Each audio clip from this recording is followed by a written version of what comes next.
What's up, everybody? Welcome back to Damien Reads Comics. Today we're going to do a review of, I don't know if to call this even a comic, just maybe a graphic novel, but it's called From Hell. I believe I've watched this movie before, actually, and I didn't know it came from this graphic novel or comic. I don't know what you want to call it, graphic novella. I don't know what to call it, but it came from this. This is the this is From Hell. I'm just going to say From Hell, the Master Edition, hardcover. The Master, between this and the regular, because there's another one that's trade paperback, just paperback. And the difference between that and this Master Edition is this one comes with pictorial revisions for color. So they actually put color in this one. That's why I opted to go with this one. But anyway, so yes, From Hell, Master Edition. It has 576 pages, and it has chapters. It has 14 chapters plus a prologue and an epilogue. So technically 16 chapters. And then it has an appendix. I don't really know what that is. I never, in books, I guess in the back, when you look at the appendix,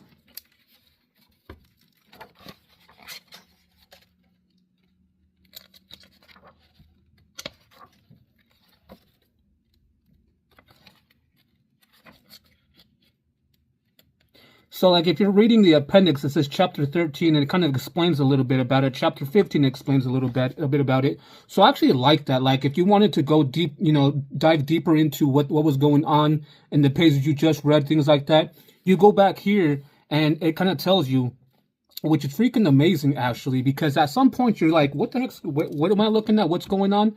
Well, if you go to the back of it and look for the page numbers and you read it, you're like, oh, wow, that's freaking amazing. So it really is quite amazing. So, okay, all that being said, From Hell, Master Edition, 14 chapters, plus prologue and the epilogue and the appendix. It is written by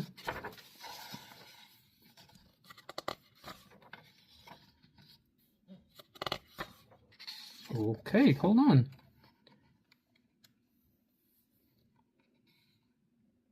Jesus Christ, does this not really say?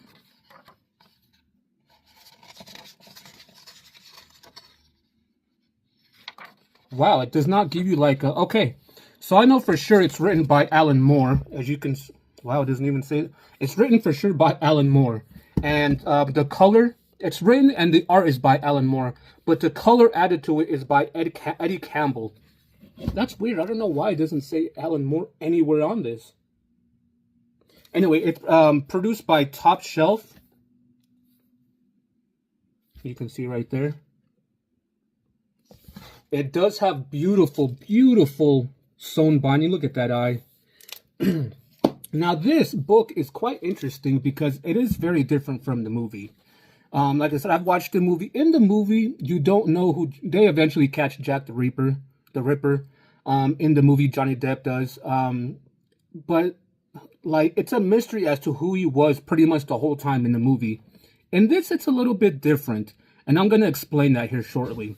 So, if you guys have not read this, there's going to be spoilers because I really didn't know how to go into this without spoiling it because, well, you know what? Let's go ahead and crack this open and, go through it, see the art, see the writing that Alan Moore did, and I'll explain what I mean by I didn't know how to go about doing this video because if I talk about spoilers, I'm going to give the spoilers in the first 3 chapters. So anyway, let's go ahead and crack this open.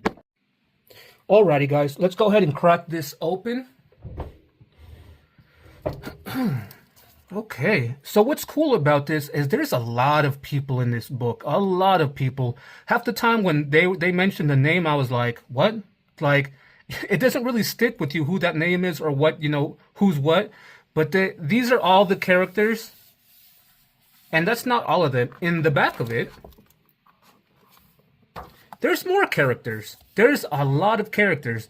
Let me put it this way. There's 1, 2, 3, 4, and then there's 5. So there's 20. And then there's 1, 2, 3, 4. So 20, there's 100 people that you get introduced to just in this alone, right? Because, 4 times 5 is 20. So there's 20 here. 20 and 20 is 40. Here's 60 and 80. And then you get introduced to maybe a few that they're not actually here. So there's about 100 people in total that you get introduced to that you're like, who should I get, be paying attention to?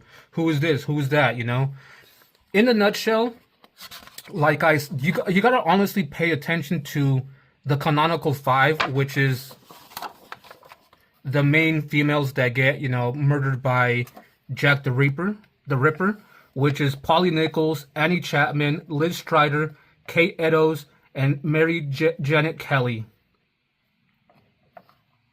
So those five for sure you got to pay attention to. Then you got to pay attention to Sir William Goal, and then you pay attention to Frederick. I believe his last name is Adderline, and then you also pay attention to a guy named, they call him Mr. Lees. I don't know why they call him Lees. It's like Lees.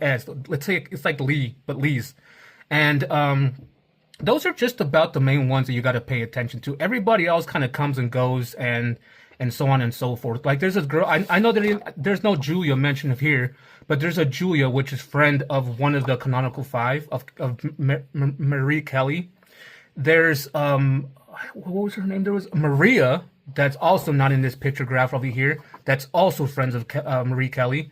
So like I said, there's other characters in here, but most and foremost, you got to pay attention to the canonical five, which they call them. Not in here, that's just in general. Sir William Goal, which is Your Majesty, Her Majesty's surgeon, like top surgeon, doctor surgeon, and then you pay attention to Inspector Frederick. They just call him Fred Adderline, or Inspector Adderline, and then Mr. Lees. He's kind of like a psychic slash, I don't know. He's kind of weird. So anyway, why did I say in the beginning that it's hard to talk about this book without giving spoilers? Well, here it is. Well, first and foremost, here's the this was the title page. Here's the table of contents. Like I said, the prologue, the chapters, the epilogue, Appendix 1 and Appendix 2. From Hell. I don't know why there's no mention of Alan Moore when he's the one that did this. But anyway, so in the epilogue, you get introduced to two characters. And you kind of know their names a little bit because he calls this guy right here, calls this guy Mr. Lees. And at first you don't know who that is. When you read the book, eventually you find out who that is, and then you actually find out who this guy is as well. This is they call him Fred here, but this is Fred Adderline. It's when they're old already. So this is the prologue. They're old already. They're still living, and talking and communicating, and they can only communicate with each other about everything that happened in London, and it explains why. So then after that, we start chapter 1, where between chapter 1 and I want to say about chapter 3 or 4, you get introduced to the main canonical five females. You get introduced to Annie. You get introduced to Mary, Liz, all of them. You do get introduced to them and what they're doing. And then you get introduced to Sir William Gull. The funny thing is that, or the crazy thing is that I thought I was going into this as a murder mystery, not knowing who done it. But it kind of tells you who done what. See, the thing is with this book is these two gentlemen right here, especially this guy right here, he's a prince. He's actually the son of, he's just like some sort of high priest or prince that that shouldn't be here in London, with a sweet shop girl, they call her Annie. And the thing, I don't know why he's here in London doing what he's doing, but he's doing it. And this is his friend, Mr. Secret. They call him each other Secret this and Big Brothers. It's weird, but they're not really brothers. He's just looking after him. He's a prince. Well, and like I said, you get introduced to all these characters, but at the end of the day, it's what this guy does, the prince does, that sets off the chain of events of what happens in this book. See, the thing is, he's a prince, and he's supposed to be with the high, princess, I guess you can say, someone that's not low class in Whitechapel of London. And so eventually, what ends up happening is Prince Ed Albert gets with Annie. He gets married with her and has a kid. And during that time, he's not supposed to be doing that. And the Majesty, Queen Victoria, finds out about this and asks for assistance. when that time happens, this is just kind of explaining the backstory of them.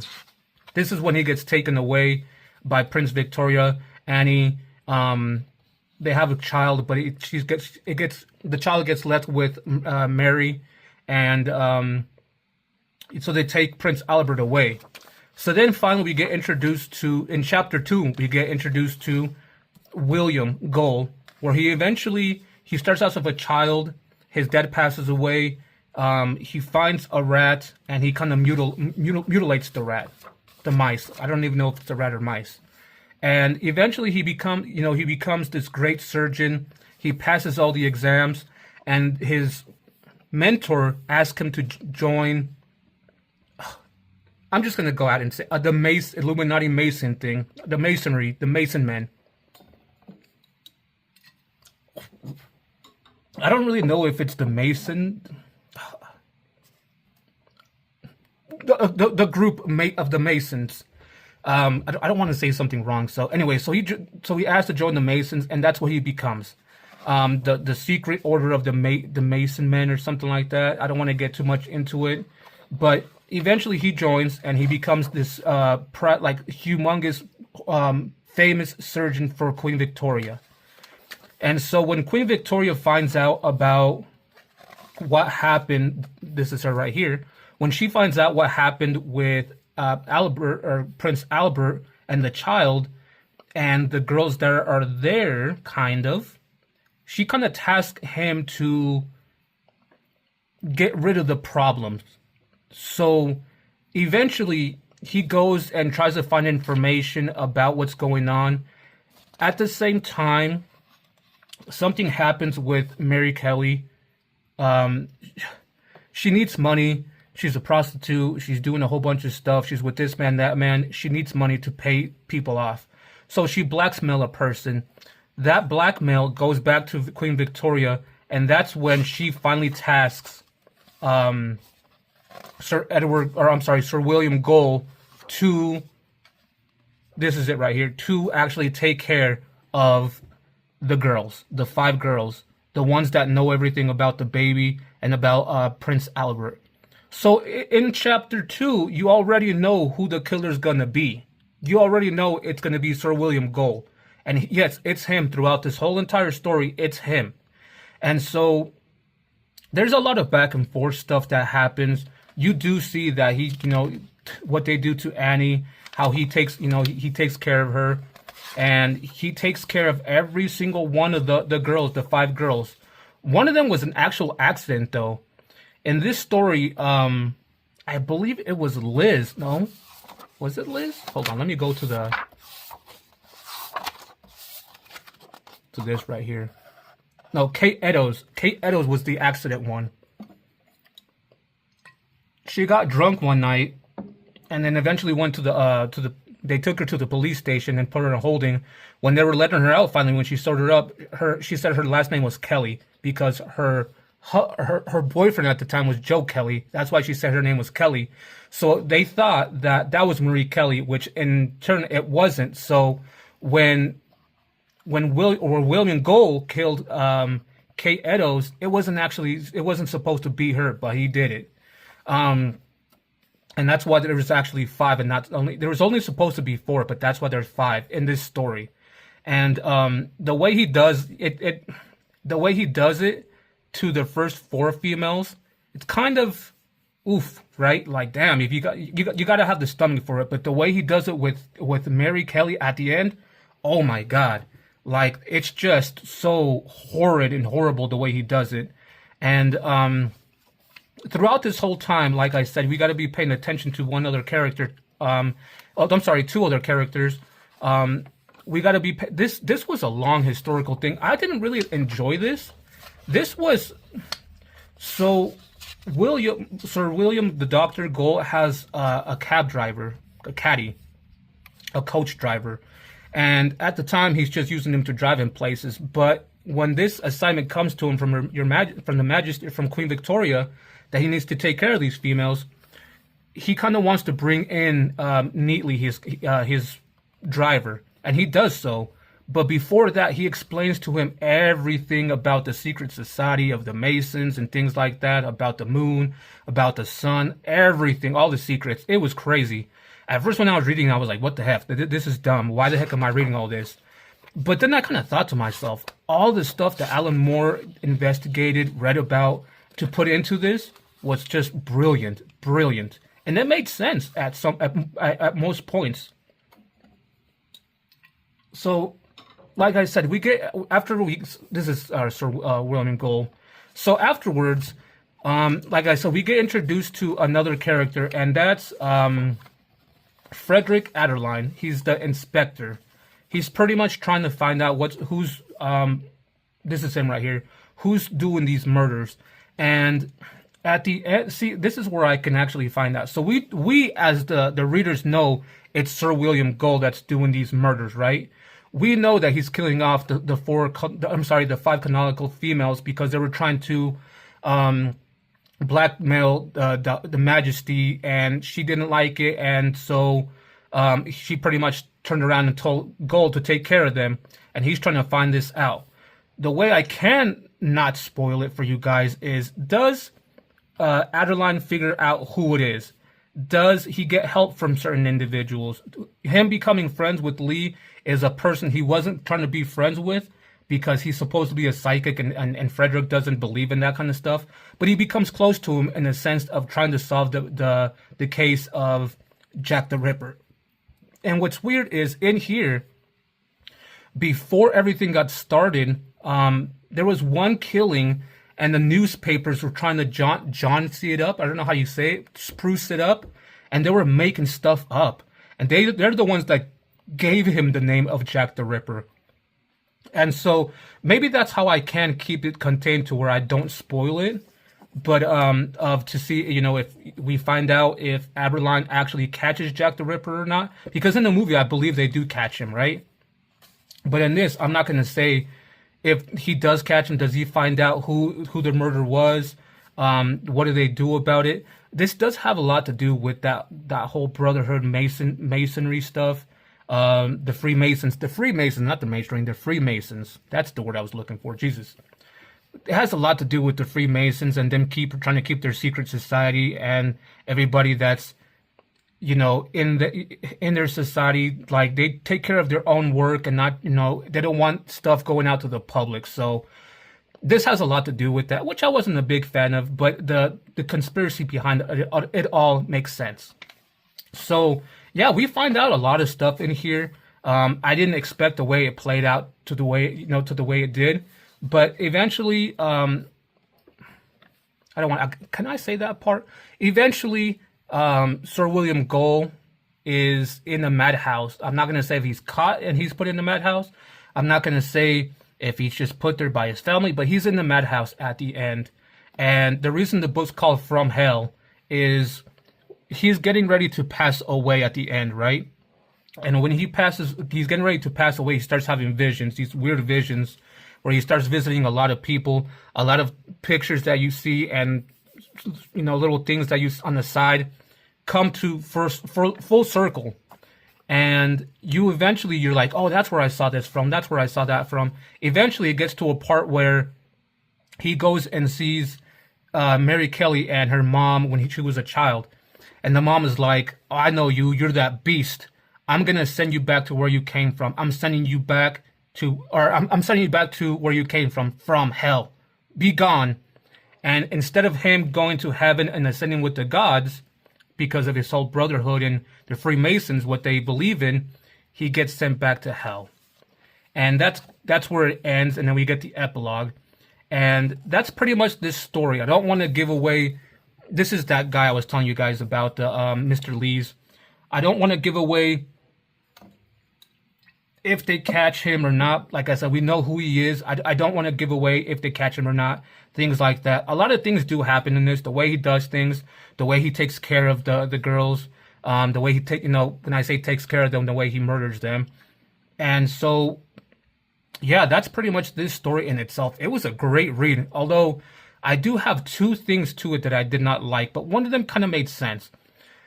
First and foremost, do you see the lettering here? This was supposed to be a master edition, but I had to get so close to reading these little words. And it was hard reading it too, because it was in England at the time, or it was supposed to be. This was written during the time of for England, right? So the English is kind of broken up to where it was hard to understand. So I had to be like really careful in reading it. So that was my first gripe of this. My second gripe of it was the art of it. I wasn't the biggest fan of the art. Like, there was really no emotions. You couldn't really see a lot of details. But then I really started thinking about it. Imagine if they put on a lot of more facial expressions, details, you saw everything in full color.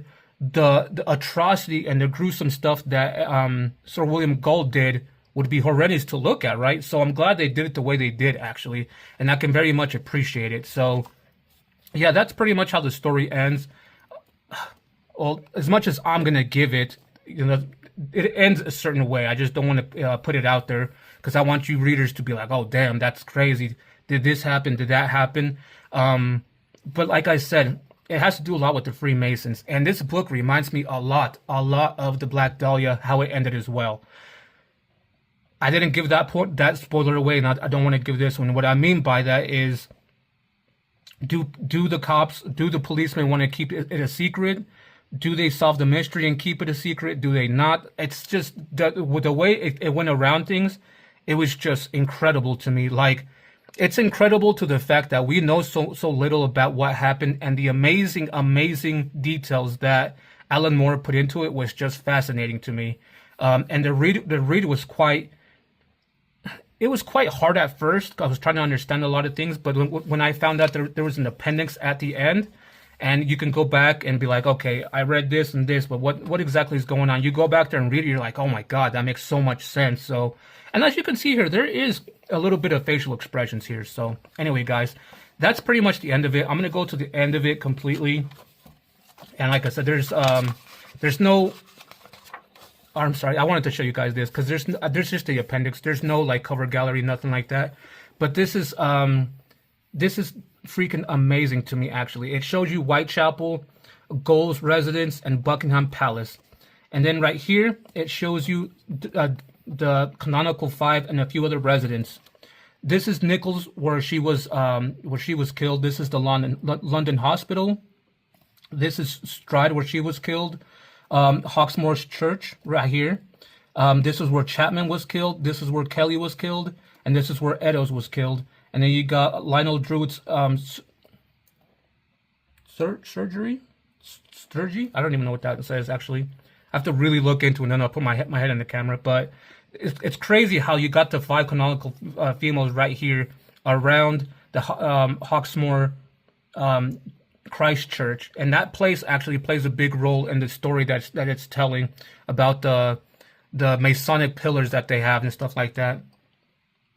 So anyway, guys, that's my review for this. I know I kind of give a lot of spoilers into it, but not too much. I try to keep some things out of it, but it's kind of hard to keep things out of it when we already know who the killer is, and because they tell you right in the beginning of chapter 2. So like I said, I'm not going to say if they catch him or not, who finds out about it or not, if he just lives to be old and then they put him into a mental hospital. I'm not going to give all that away. That's for you guys to read. It's an amazing book. So let's go ahead and do the rating for this. Alrighty, guys. So what do I give this book as a rating? I'm not going to lie. When I was first started reading this, I was probably 3/4 of the way in, and I was like, nah, I'm not really feeling this at all. But the more I read into it, the more I appreciated all the details, all the, I guess you can say, all the study that Alan Moore put into it, that I was just like, wow, this is actually a mind-blowing read. It's just amazing. Everything that they put into it was just, oof, it was great. Like I said, I wasn't the biggest fan of how small the lettering was. I really, I'm telling you, when I was reading it, I literally had to look at it this close. Like, it was so small. This is me reading it because it was so small. I may need glasses, but for other books, I can read them like this and be completely fine. This one is just, the lettering was so small. As far as the art, like I said, I didn't appreciate the art at all at first. I was kind of over it within the first 3-4 chapters. But then I understood it, why they did the art style that they did, or at least Alan Moore. Because if he were to really put details and then the color of it to look more realistic, the gruesome and atrocity that William Gold did would just be so horrific to be looking at through a book. So I appreciate that even more, you know. So what do I give this as a rating? I think I'm going to give this a 4. It was such an amazing read, actually. And knowing that we know who the killer is, you know, takes away that mystery of who done it. But do they catch him? What are they going to do with him? Are they going to do anything with him? It's just that all those unanswered questions get to you, actually. And so instead of having that whodunit mystery, you got all these other questions being asked. And are they going to be answered? And do they get answered? And you read it to the end and you're like, wow, I did not see that coming. And if, to be honest with you, if I did not read the Black Dahlia before I read this one, there wouldn't be that comparison, because for those of you guys that watched my previous video, the Black Dahlia ends exactly like this one. It does, knowing that certain events play out and people can't do things about it, if that makes sense. I'll leave it at that. And it played out exactly like it. Such an amazing read. I do recommend anybody that can stomach seeing some of the gruesome stuff of it and then people talking about it. I do recommend people read this. If you guys seen the movie, go ahead and read this. Do yourself a favor. This book is way better than the freaking movie. Way better. I highly recommend it. Alan Moore just does not miss. I have not came across something I've read from Alan Moore, even though it's only been 2 things so far, that I have not liked. You know, I know he has a lot of stuff. I still have Watchmen that I'm going to read. Some of his Swamp Thing. What else do I want to read? Extraordinary Gentleman. I think that's what it's called. There's another one that's kind of, what is it called? Providence, actually. There we go. I want to read more of his work because it looks like he puts in a lot of thought on what he's doing. So anyway, guys, like I said, I'm giving this definitely a 4. I hope you guys liked the video. I really recommend this. If you guys read this, let me know if you guys liked it or not. Let me know if you guys enjoyed it or not. And if you guys did, let me know why. If you guys didn't, let me know why. Also, if you guys have any recommendations on other books I should read, let me know in the comments down below. I have a huge list of books. The next book I should be reading is called They Called Us Enemy, but it hasn't got here yet, so I'm gonna have to skip that one and go on to the next one. So the next one's gonna be Black Hole by Charles Byrne, which is kind of another horror one. I've done 3 horror ones already, and we're still in September. I should be reading them next month, but whatever. I'm not the type where October spooky season, I'm gonna read them here. No, I just read them. The way I did it is I get a whole bunch of books. I get like a little spin wheel, and I click it, and where it lands, I put it right there. So these kind of landed all right back to back from each other, and unfortunately, there was supposed to be one right after this one, like I said, They Called Us Enemy, but it's not here yet. I ordered it like a week and a half, 2 weeks ago. I thought it was going to be here already, but no. So unfortunately, that one goes down that list behind Black Hole. So hopefully by the time I get done doing Black Hole, I'll read that one. And if not, it's going to have to go behind the next book, which is A Righteous Thirst for Vengeance. So be on the lookout for those if you guys are interested to seeing those. All that being said, guys, if you guys haven't done so, subscribe to the channel. It really helps my channel out. Shout out to the people that have been watching it and been, leaving likes. So far, like I said, still only 11 subscribers. When I get more, I'll give them shout outs if I can, because sometimes they show up as to who's subscribed and who doesn't, but who hasn't. But it's weird. It shows that who subscribed, and sometimes it doesn't, but it says I got new subscribers. So I don't know how that works, but I'll give shout outs to the people I can that I can see. Definitely, so far, like I said, I got 11. Shout out to those guys. Thank you very much. It's helping me out. So all that being said, guys, take care, stay healthy, and we'll see you guys on the next one.